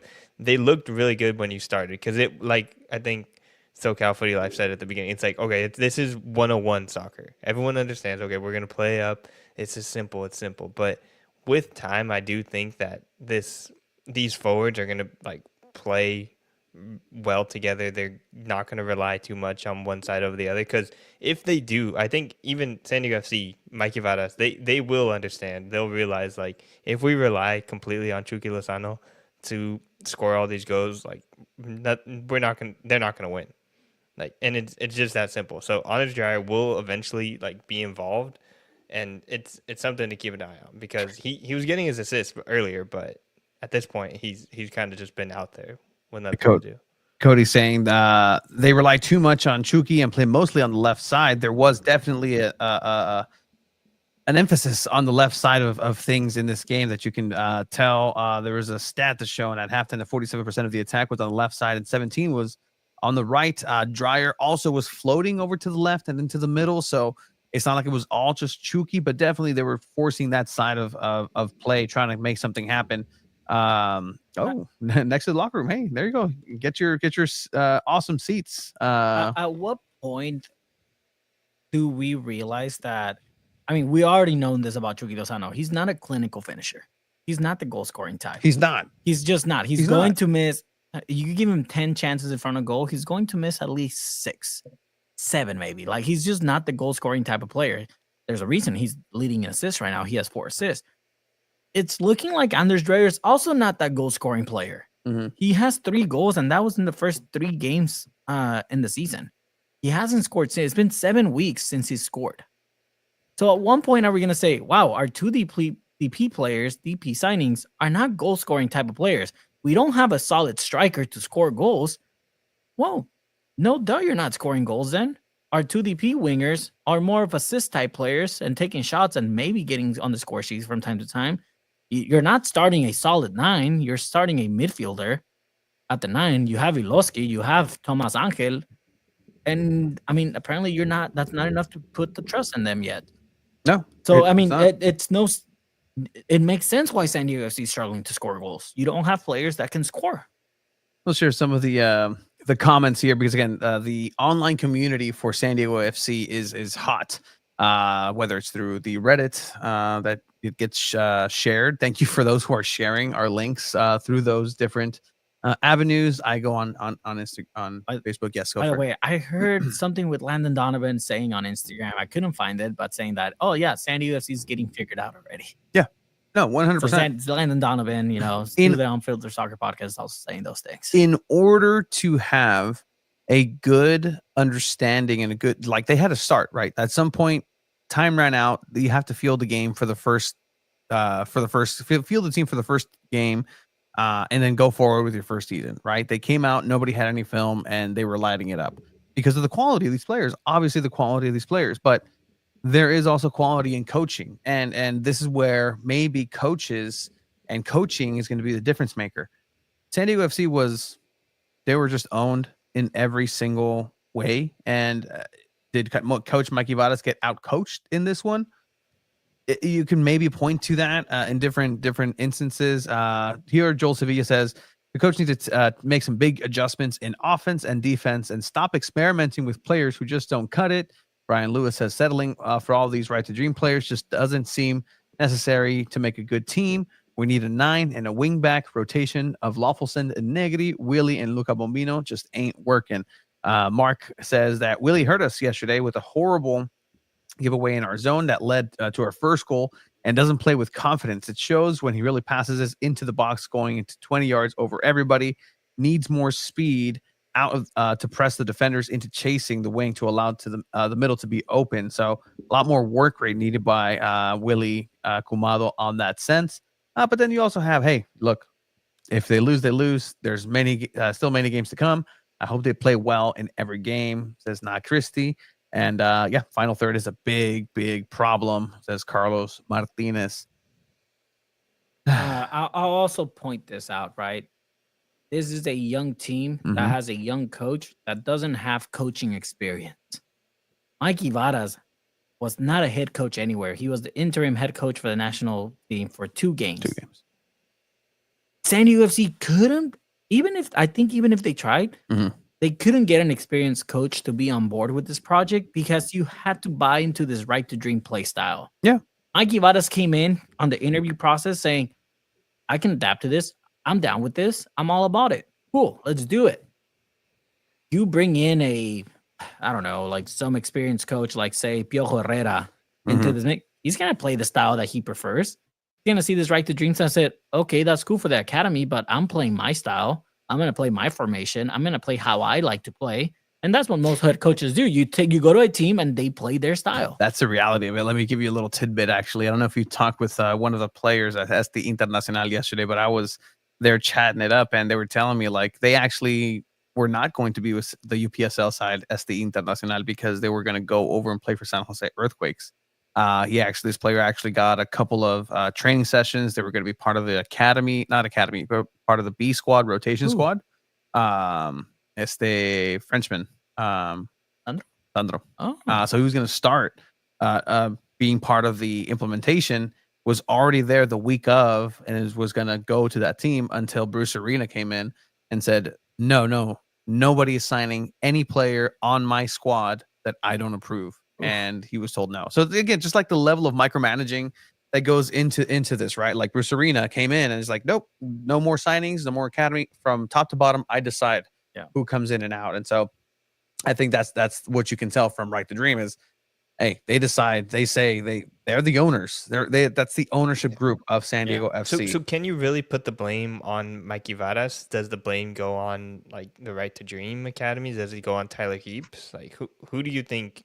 Like I guess it's everyone at this point. I mean, at the end of this, the project, right? Like again, early enough in the season, they can turn things around. But if you end this season not making playoffs, okay, that was expected. San Diego FC, new expansion team, missed playoffs, nothing new. Year 2 comes around. Oh, San Diego FC, bottom of the table. Year 3 comes around. Man, San Diego FC just needs to figure something out. Well, maybe by year 5, if they don't make playoffs, will their Right to Dream style be in question and say, well, maybe this just isn't successful? It worked in Denmark with FC Northland. Well, really getting to second place on the table. Does this Right to Dream style really win you championships? Which at the end of the day, that should be your goal. Yeah, it's nice to have one player out of 1,000 players be a world-class player and say, oh, this is a Right to Dream graduate. At the end of the day, is that really better than winning championships? Your quick and exciting play style isn't putting butts in seats anymore. Let me tell you, 26,000 has never looked so, sporadic. That was not, I think so. Advertised. You were saying something. I completely forgot my point. It's all good. Yes, go for it. Yeah, no, you go for it. Do you guys think that the play style is are they still trying to figure out the identity? Thanks for taking that off. That goes for each player. Chucky may think that he needs to be the goal scorer. Dreyer may actually not want to take that away from Chucky. There's only one ball, guys. And that's really just where it comes down to, where there's only one ball and these players need to find a middle ground and really decide, hey, it's either I'm going to go for myself and take advantage of this and take the criticism. We're not here, San Diego Football, to talk anything outside of really soccer when we can, because preseason.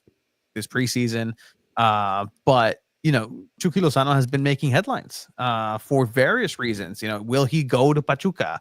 Will he go for and join them on the Club World Cup? Like, even if there's absolutely no chance, even if there's absolutely no no chance of that happening, it's still a conversation that's being had and still being asked. Now, apparently, his family. Have you seen what's going on with his brother? It's like this is all flip flap outside, but it's a reality. Vasco Aguirre, head coach of the national team, said something like that. I was like, oh yeah, like it'd be cool if Chucky like helps Pachuca in the Club World Cup or something like that, and gave no context to it and just kind of put that out there. And you know how Mexican media is, they blow everything out of proportion and make it a headline. Yeah. But yeah, no, I don't think it happens. And if it does, joke on Pachuca thinking Chucky Lozano will help you do anything at the Club World Cup. Exactly. Look at the goals from Lucas, Thomas, Godoy, Dreyer, all from the outside the 6-yard box or even outside the penalty, all from outside the 6-yard box or even outside the penalty area.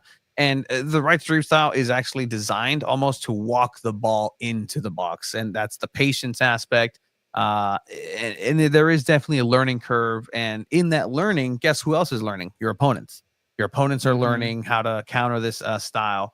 Who are all these right to dream players? Willie Kumalo. That's one. Yepes Verskov. One. What's up? Ima Boateng. Ima Boateng. Alex Maitin, who people are clamoring over. Right. Hey, if Chucky's not working, we'll give Alex Maitin a run for his money. And the thing with Alex Maitin is, yeah, he's going to go ahead and take on 1, 2, 3, 4, 5 defenders and make it look awesome and embarrass some players. But there's nothing at the end of it. Going back to like, well, they're creating attack, 15 chances, 15 shots. They're creating it. But if you're not scoring at the end of it, none of that really matters. There's only 2 right to dream academy players on this team. Milan Iloski, technically on there. But it doesn't matter necessarily because you're forcing everybody into this scheme of right to dream.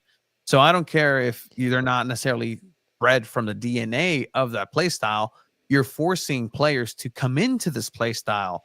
And so technically speaking, everybody's playing the right to dream way of doing things. And everybody's different strokes for different folks. And, you know, it's going to be interesting to see if who comes in and fits that profile for them. No way RSL was going to let Willie beat them with La Vaca again. Yeah, I mean, that's no way that was going to happen. He had a great game back then. Real quick, I think we are kind of being hyperbolic. Like, obviously, losing 3 games in a row, 3 goals given up. It's like, it's bad. But the sky's not falling. The sky isn't falling. I still think that they're not going to make like major changes to these lineups or anything, because you kind of have to stick with this and let them develop through this and like play through this. Like, obviously you want adjustments, but you can't make like major life-changing adjustments, like not playing Chucky Lozano. I think things like that are insane. Like, Alex Maitin sure might be playing well, but you can't take out your designated player, and because then you're just enforcing that, like, okay, well, he's not working, and then that just ruins him for the rest of the year, really. If it's like, okay, if you're not working now, you're never going to work, pretty much. So I think you kind of just have to like stick through this and like play through it. I still think this is a team, because just looking at the rest of the MLS, at least having an identity to fall back on can work, and having this philosophy, letting it develop, could still put them in the playoffs. But it's still, I think it'll still look rough for maybe a couple more weeks. Yep, is not an academy player. Maitin's not an academy player. Yeah, I think also, we are kind of like saying FC Nordsjælland and Right to Dream Academy are the same thing. They're not technically academy, but they do play that Right to Dream style just like the same way San Diego FC uses it. So technically, I guess not an academy player, but they are very knowledgeable about the Right to Dream philosophy. Yeah, 100%. And I mean, like we said, San Diego FC, again, like you guys put it perfectly. The sky's not falling, and we'll see what happens. We're 10 weeks into the season, and they were playing good, and you know they're starting to get kind of like figured out a little bit. So we'll see what happens in the future. Upcoming for San Diego FC, we also have them playing at home this upcoming Saturday against Dallas, a team that just took away the last undefeated team in Inter Miami and surprised them and shocked them 4-3. Yeah, and that's going to be tough competition coming in, because I actually watched that game, and they FC Dallas did adapt, and that's what made them successful against Inter Miami, where they came back una remontada 4-3, and they fought until the bitter end. Again, there is also an added element of, hey, how cool would it be to say that in your career you beat Lionel Messi?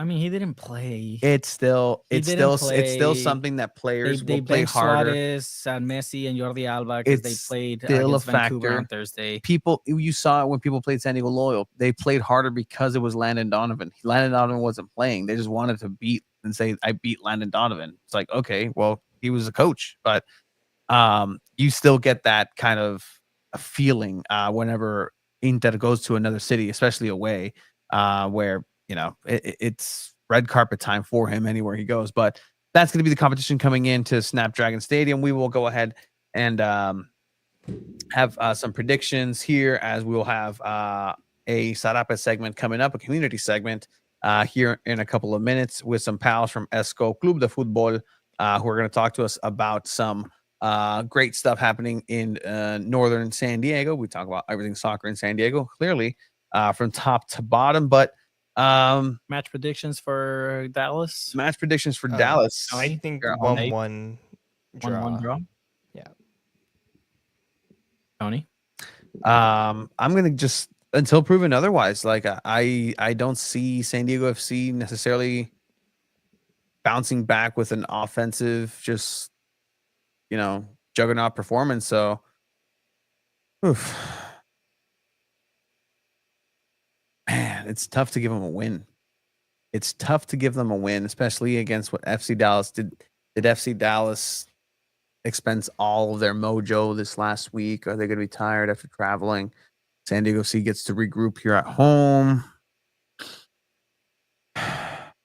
Give me a 2-1 San Diego FC victory. Oh, all right.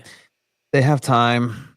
They'll hopefully figure something out. That's as negatively positive, optimistic as I could possibly be. Yeah, this one's hard to predict, right? Because Dallas is coming off a huge win. I think they're building some momentum. I don't think San Diego are on the right track so far. I'm gonna go with a 0-0 draw. A 0-0 draw? Okay. Clean sheet, technically. All right. Can't wait for those graphics. Clean sheet, San Diego FC. Can I change it? Yeah, you can. Okay, cool. I'm gonna go with a 2-1 loss for San Diego. Fuck. We have 2-1s here. 5-0 Dallas. Jeffrey Abramovitz. Very realistic. I like that. Dallas will be tired and living off the Miami win, and that's definitely a possibility here. Just riding the high off of that victory. 5-1. 5-1. 4-3 that game. That's a lot of goals for San Diego FC there. That is a lot of goals for Torero Stadium. See, I get confused now. Snapdragon Stadium, Torero Stadium, NWSL got me all messed up. You can catch the full post-match press conference with head coach Mikey Varas, Anders Dreyer, and Luca Bombino on our YouTube channel or on our website, San Diego.pol. I think we're going to be transitioning over to our Sarape segment. Maybe after we can show a little bit of words from head coach Mikey Varas. But with that, we're going to be introducing our Sarape de San Diego segment. Oh, I thought the boy had it ready. I got it. I thought you did. There we go.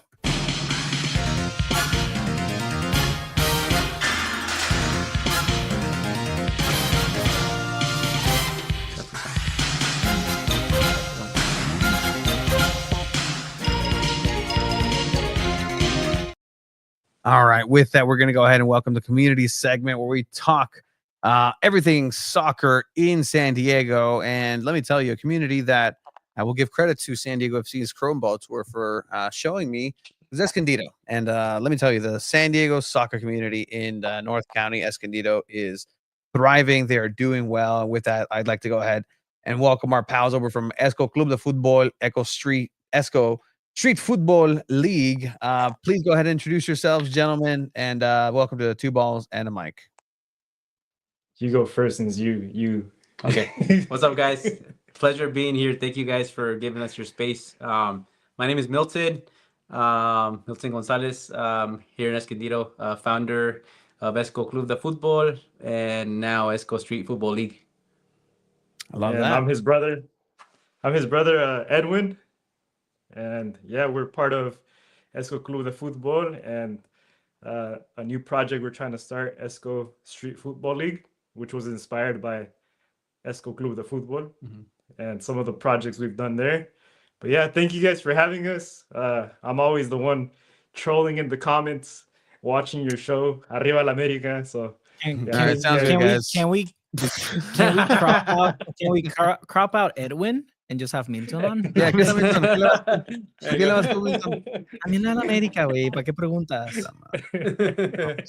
Hermanos.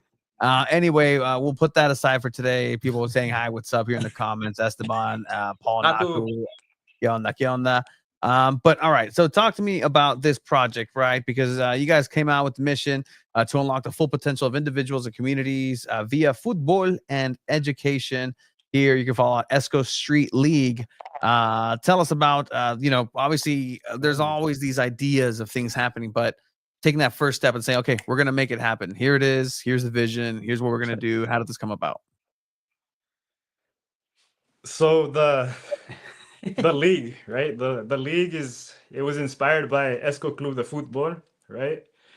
We were invited by Paul, by Naku, to help them host and help the San Diego Street Soccer Collective host the ISFA regional qualifiers, the ISFA regional qualifiers for the World Cup, right? So I think that inspired us to want to go a step further, right? And create I think like a ecosystem up here in North County where we could have a league and maybe someday in the future, right, connect it to that vision of having another regional qualifier, right?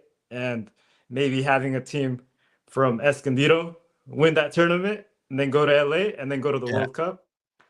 So I think that's what inspired me. And I don't know, my brother, he can tell you a little bit about his idea for the league, and it's evolving, right? Like one day you have an idea and then the next day it might evolve, it might change, but that's the beauty of this whole thing, of this whole process of creating something from scratch, right?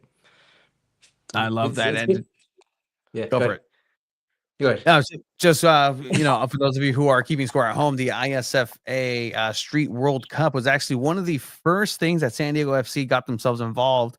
And kudos to them because they went all in. They had a team representing the city of San Diego con cachirules, porque eran de Tijuana, los compas, pero the region was fine, representing San Diego, making it all the way to Riga, Latvia. We were fortunate enough to be able to call the regionals here at Chicano Park and then be called for the nationals in Los Angeles. That was really cool to do. So a really awesome experience. And so I think they ended up getting third place, right, in the World Cup. Yeah, bronze. And so I think the idea there is to get the city of Escondido represented in that.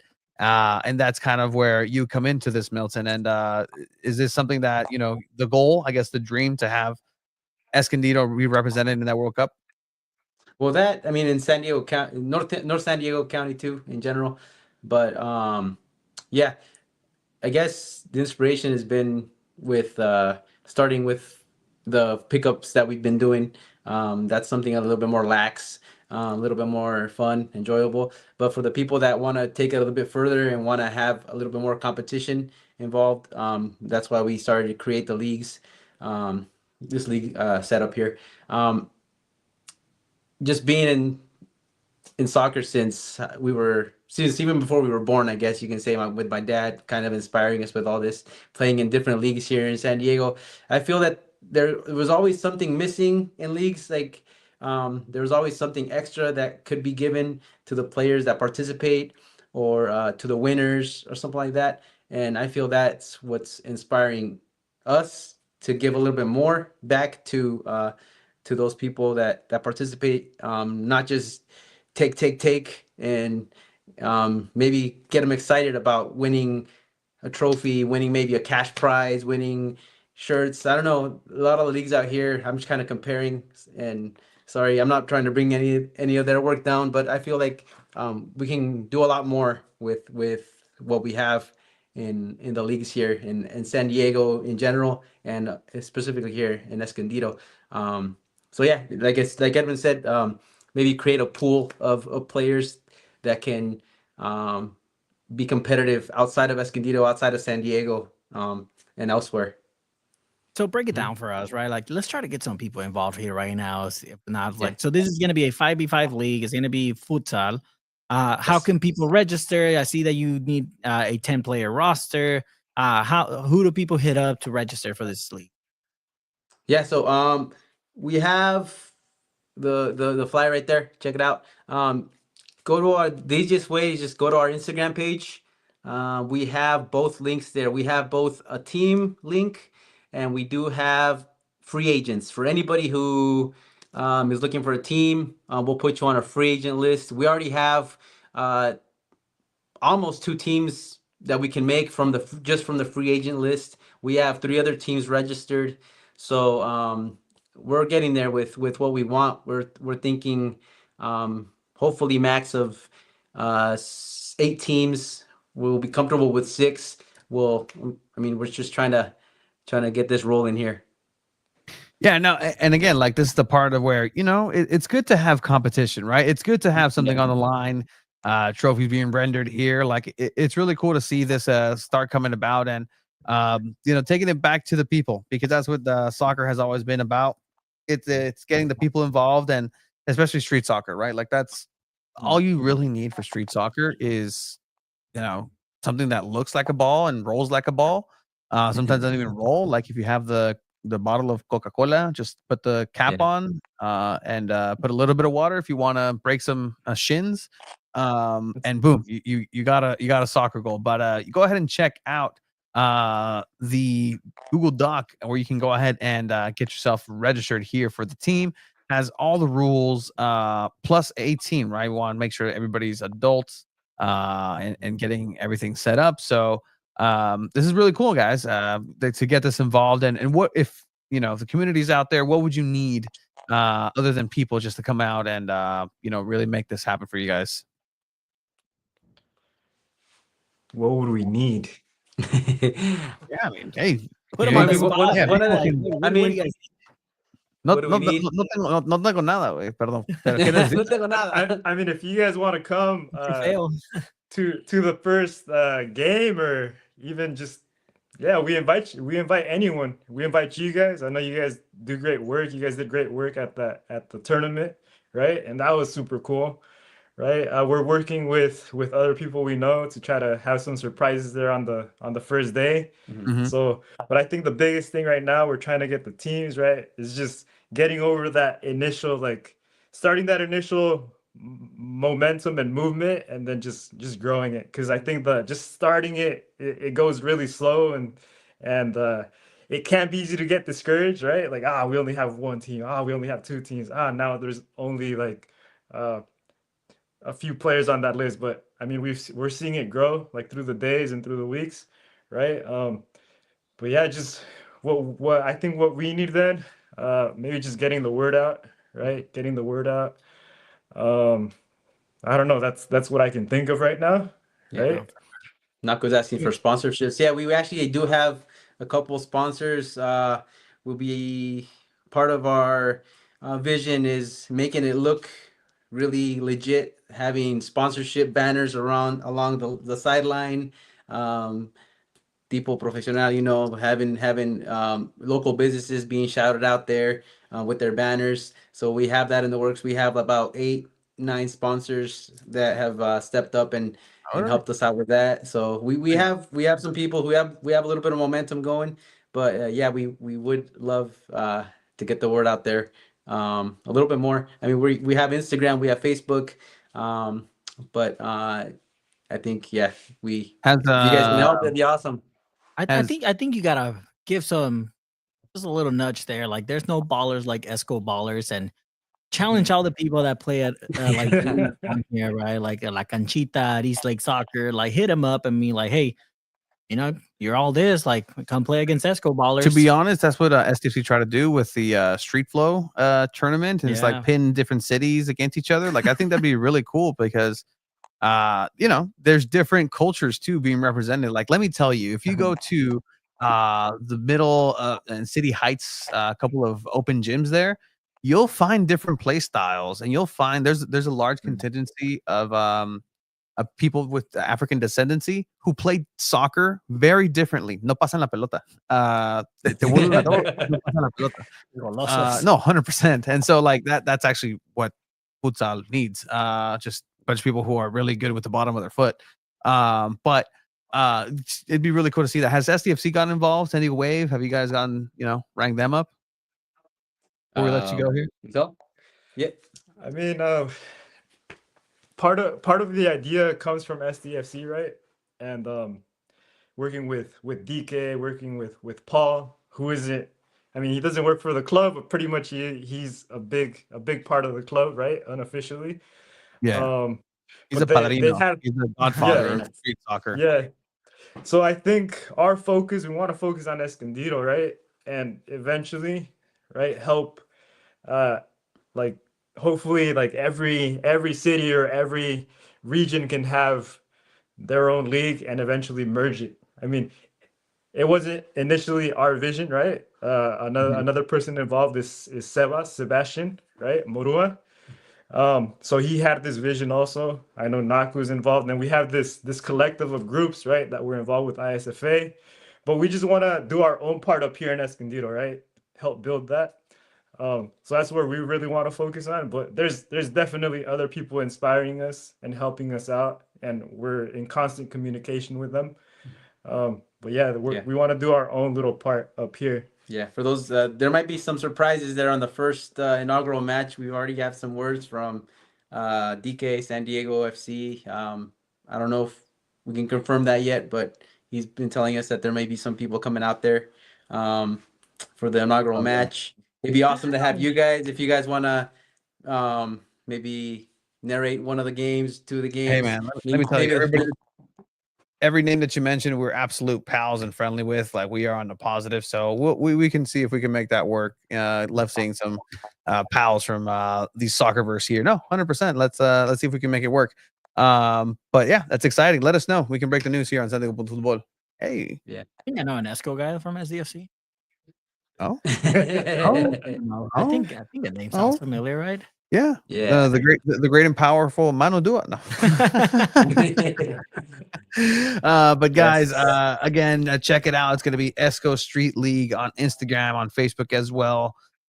It's going to be the place to be. Shout out to you guys again for bringing up street soccer and making sure that the soccer scene in San Diego gets respect.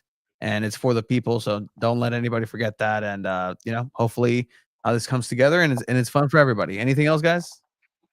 Just check out our other page as well, Esco Club de Football, right? Yeah.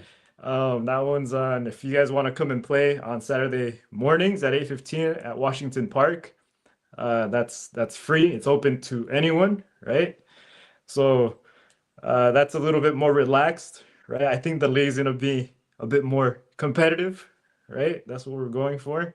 But this absolute, like everything we do with Esco Club de Football, with that page, is free, right? It's free pickup, and we sort of have like this internal, right, conflict within ourselves, right? Like we want to do everything for free, for Esco Club de Football, but then the street league, right?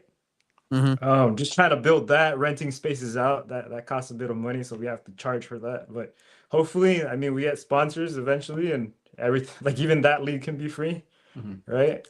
Those are the goals for the league. Hopefully, even if we end up tablas with not earning any money, we don't really care.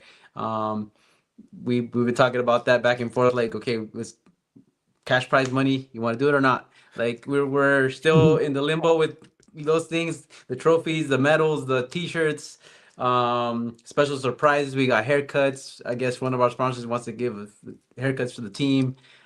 So like there's a lot of little things that we're gonna throw in there with prizes. And then hopefully this is the start of something, not just adults. We are looking at the youth too. But we wanted to kick it off with adults. And so just keep an eye on that for sure. We have youth tournaments, maybe youth leagues. We'll see. We got a lot of stuff coming here next couple. You don't have to tell us about staying tablas or not really wanting to make any money. Like, we've been doing this for 5 years. There you go. There you go. I mean, that's the way. It's just for the love of the sport, love for the love of football. Oof, man. Yeah, sometimes they make it difficult. Oof, love hurts sometimes. But no, it's all good, guys. Esco Club de Football. Thank you guys for joining. I really appreciate your time. Again, follow them on Instagram and check them out. Everything that's happening, and stay tuned because again, exciting things happening over there, guys. Thank you for joining once again, and please come back and we'll see if we can make things happen. 100%. Thank you guys for joining. All right. Thank you guys. Thank you guys. Have a good one. Put you out.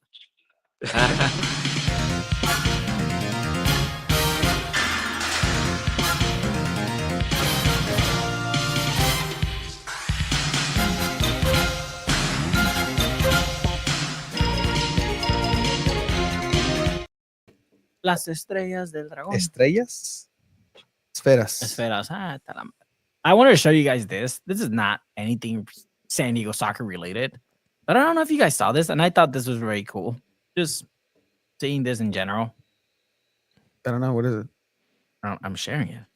Are you really? It's a Wembanyama. Wembanyama. I play soccer. Hey, You should let him play soccer. that looks like a FIFA glitch where you make the players taller. I mean, dude, he's French. Like, France is the main sport. The most popular sport is soccer. So I thought that was very cool. That's pretty Non San cool. Diego soccer related. Like it. That was literally this past week. Maybe he should earn there. Great for San Diego. Victor Wembanyama, you have Aaron Sandiego was great of the week. No, I like that Esco's trying to start a league. And if they get to it to where it could be a free soccer league, I feel like that would probably be the first one in San Diego that awesome. is free. That'd be pretty cool. Yeah. We're talking about, do we want to just show a little bit about Mikey Vada's post-match? I know we shared a clip. He started off the press conference, really set the tone, just saying like a statement. And he really went in on saying like, we're still a young team. We're just losing games. We're still a good team, a young team, finding their identity, losing games right now. And I don't know, Abe. It kind of just led me to think like, he really was just trying to avoid some difficult questions being thrown his way. I do like when they start out with the statement. But I don't know. It sounded like he's not trying to put excuses, yet using excuses. Yes and no. I like you agree that starting off with a statement is a good thing, and then also like making sure to say like obviously three losses is like not good there, and he's got to kind of defend his team as a coach. I think most professional coaches, especially now, are always going to be defending their team and taking the arrows, and I think he was definitely okay with doing that. He answered our questions. I think we asked fair but honest questions as far as like this. They're in a very bad stretch. I think Tom Kazarek had him a little flustered with the question he asked him, kind of because he did say like, I think that's probably a good question to pull up if you want to, Tony, because he was like, I think it was like Mikey Vadas mentioned like the second half is what like did it to him when they had the drop off during like after the second goal. So I think it was just pretty much a follow up. It was just like why did you guys have a drop off? And Mikey Vadas, I think they don't really have answers for that right now, and it's something that they're gonna like find with time, but they're in a rough spot right now. Speaking of rough, Fetch with Rough Ruffman, a fantastic show on PBS. Yeah, I remember that one. Cyber Chase, Mikey Vadas. Why do you think the drop-off was to the extent it was after such a good run by your team tonight? Yeah, you're saying the drop-off from first half to second half? That's a good question. I think the feeling of the penalty coming against the run of play, I think it was a mental hurdle that we weren't able to jump. I think that's a possibility. And then I don't know if there was fatigue. I don't know. It's a really good question that we'll want to analyze and we'll want to reflect as a group. And I'm sure the guys are thinking about it also, because when the game is, I don't want to say easy, but it's so clear in the first half and then becomes so muddled in the second half, it is something that you have to look deeper into. What pisses me off here is that Yes, it's a good question. I love it, and I don't think he was expecting someone to really just bring that up. There's no answer because the first half was not a good first half either. Is it a good first half because you're tied 1-1 based on a penalty call that was a little questionable that you got your way? And then you're also complaining about the mental hurdle of going or like getting a penalty called on. Like, I'm sorry. Are we not going to say that, hey, that call you got on your favor was also kind of questionable, just as much as that other penalty? Yeah, we can agree the ref sucked this game, but he sucked both ways. Maybe he gave penalties that shouldn't have been given on either side. I don't think Mikey Varas really believed that the first half was that great. I think he was just kind of like trying to get out of being in this situation already.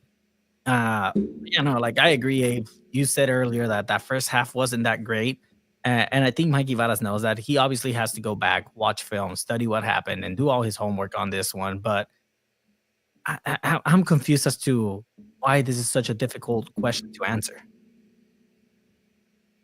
I think because you can't just say like, oh, the drop off was because they sucked the second half. Like he's not gonna say those exact words. I think over time we're gonna be able to like read through the lines of what he's saying, but like with a game like this, it's I think it's tough for him to just like go outwardly say like these players, like even protecting Willie too. I think someone asked him about Willie and how he reacted with like those mistakes and not playing his greatest game, but he still like said like it was the right decision. It's on him. It's on Mikey himself for making that decision and stuff. So I think this is just general coach speak as far as like I'm gonna take all the blame to himself and not really outline specific players or play styles. Because if he does that, then even like upper management can say, oh, you don't want like playing the right to dream style, and then that's something that they get mad at him about. So it's